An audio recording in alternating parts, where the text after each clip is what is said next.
I thank the gentleman for yielding.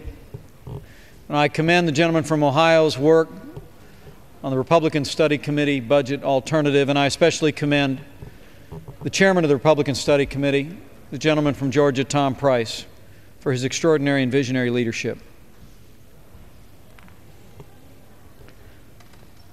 The budget brought to the majority today, as has been said again and again, spends too much, taxes too much, and borrows too much, and the American people know it.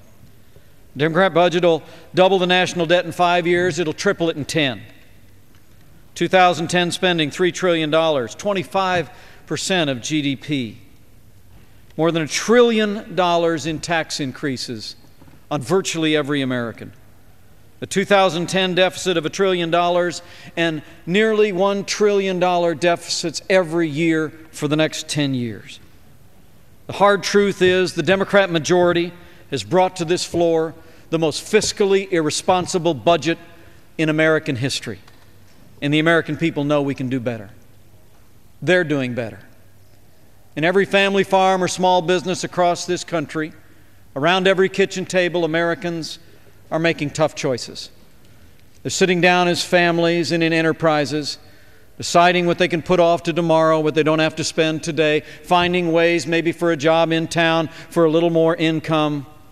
Everywhere in America, the American people are meeting these challenging economic times with frugality, with sacrifice, and with courage. Everywhere but in Washington, D.C.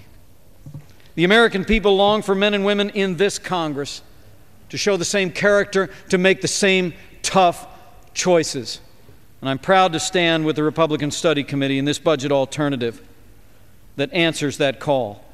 A balanced budget under the RSC alternative, the budget outlook improves every single year and achieves a surplus budget in 2019.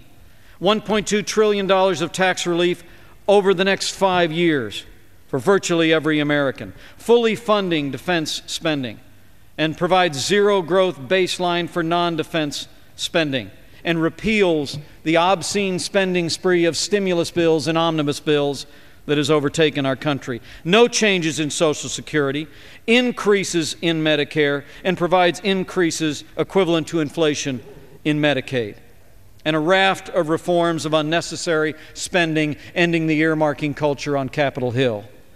After years of runaway spending, the American people long for courage and sacrifice on the floor of this Congress.